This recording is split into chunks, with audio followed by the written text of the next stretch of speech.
Hello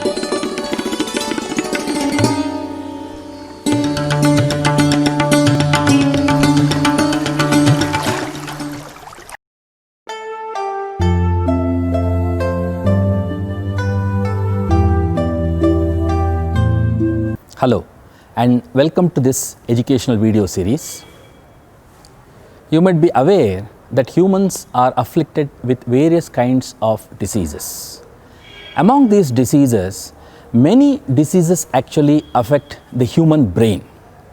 If you look at the list of diseases that affect the human brain, one of the most common disease that is known to humans is stroke. In this educational video series, we will try to understand the different aspects of stroke, its definition, different types, prevention, risk factors, treatment, etc. Come, let us meet our expert and pose questions related to the definition and types of stroke in this first episode.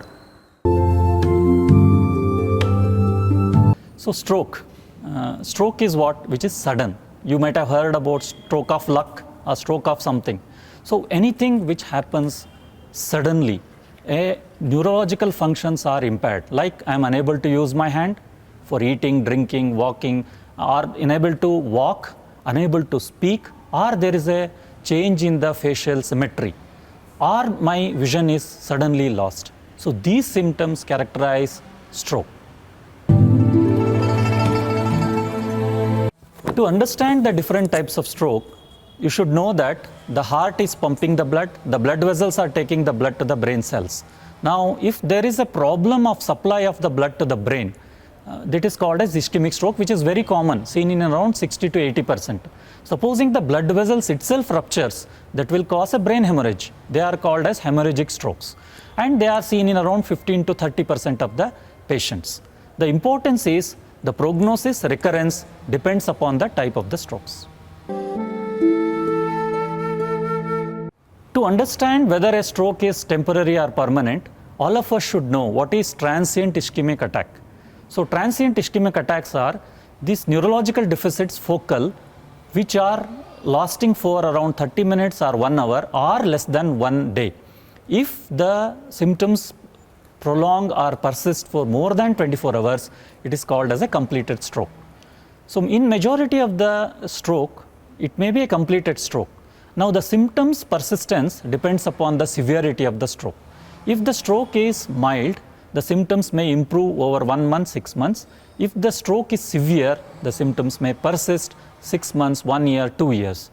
And few unfortunate people may die also because of the stroke. Stroke is not always fatal. The fatality depends on the type of the stroke, the severity of the stroke. Some form of stroke like intracerebral hemorrhage, subarachnoid hemorrhage are associated with high mortality, that is fatality. Ischemic strokes are generally less fatal compared to them. Now if you see around 100 patients of ischemic stroke, probably around 5 to 15% may die. In intracerebral hemorrhage, that is brain hemorrhage, around 30 to 40% may die, and in subarachnoid hemorrhage, again around 30 to 50% may die. The death may occur within 30 days, that is 1 month, or up to 6 months, or up to 1 year. The maximum chances of death are there within 1 month. This is a very good question. The recovery depends upon the type of the stroke, the fastness with which you approach a hospital, and a good treatment you receive. So my impression is, if you go to the hospital as early as possible, there is a high chance that you may survive the stroke and you may recover. Almost 60% of the patients have a very good chance of recovery if they go to the hospital as early as possible. This concludes the first episode in our educational video series on stroke. In this episode, we learnt about the definition of stroke, different kinds of stroke, what is permanent versus temporary stroke, and overall what is the outcome or recovery chances in stroke patients. We'll be back with our next episode. Namaste.